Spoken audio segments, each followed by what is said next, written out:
Years ago, when I was a captain and a major for the training academy, one of the things I did before every class was I would do icebreakers. And this was a way to kind of get everybody settled down, kind of get them in the mood, change their mindset about how the academy was going to go for that particular week.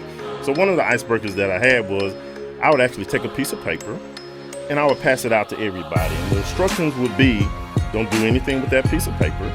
And once I got it all passed out, then I would tell everybody, fold it in half again, and then write your name on it. So one of the things people would do is, and the majority of the people, they would take that paper and fold it just like this. And then they take it again and fold it in half again. This was probably about 80% of everybody. Every once in a while, you find somebody that will fold it this way.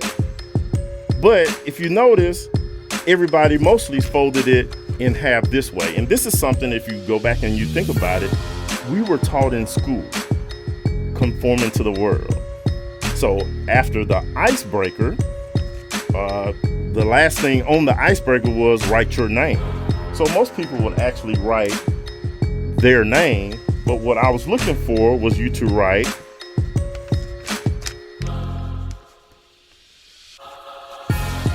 your name, the actual YOURNAME. So it's all about the interpretation, but because of we've been conforming to the world, you would write your personal name on there. So I have a little deal I want to read to you, Romans 2nd chapter. Do not conform any longer to the pattern of this world, but be transformed by the renewing of your mind. Then you will be able to test and approve what God's will is, his good, pleasing, and perfect will. So, that being said, what are you conforming to and not having your mind renewed? One of the things that happened to me, and this is kind of what was a big confirmation, we have 500-gallon tanks, fuel tanks at our house. One we have for diesel, one we have for fuel. We put super unleaded in it for my car. Well, the company I was dealing with, they actually put in some bad gas, put it in my Lexus, drove it, it stopped running, ended up having to take it to the Lexus dealership. Long story short, they said it was bad gas, got with the company. They said they was going to take care of it, and of course they did not. They ran a test on the gas, said there was nothing wrong with it. I am pissed. So first thing, conforming to the world, I'm going to get a lawyer. I'm going to sue them and I'm going to get my money back. And I ended up paying like $650, $660 for the repair work. 2 days later, after I done calmed down, I said, okay, you know what? Let me ask God what he want me to do. So I said, okay, God, you want me to pursue this or not? Me in my mind, I'm thinking, yeah, he want me to pursue it. He specifically told me no. And I was like, come again, say what? He said, no, leave it alone. And I'm thinking to myself, like, I know people that have been whooped for $20. Look, you about to get murdered for $650. But I left it alone. And this is the thing that happened.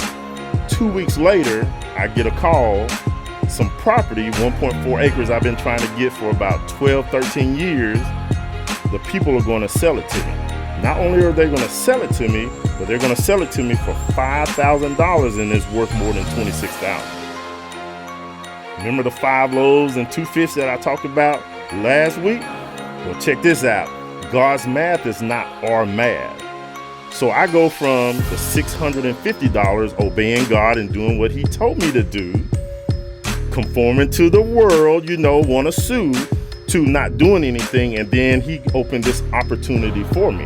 And a lot of times what we miss in our blessings is God will allow us to, we do good because we have God in us, and in that good there are rewards. But the worldly mentality that we have is, okay, I give somebody $20, I'm going to get $20 back. It don't work that way. And me and Mr. Joey, we were just talking, I can loan somebody $20, but I will have an opportunity to make even more because my job said, hey, We need some people to work on the 4th of July, and you're going to get double time and a half. So that $20 was a good thing that you gave to somebody, but the reward that God wants you to have, renewing of your mind, is the double time and a half at work, where you're making $700-800 for the good you did with those $20. So I'm telling you this: do not be conformed to the world. Renew your mind to the opportunities that God has for you. Morning motivation, more to come.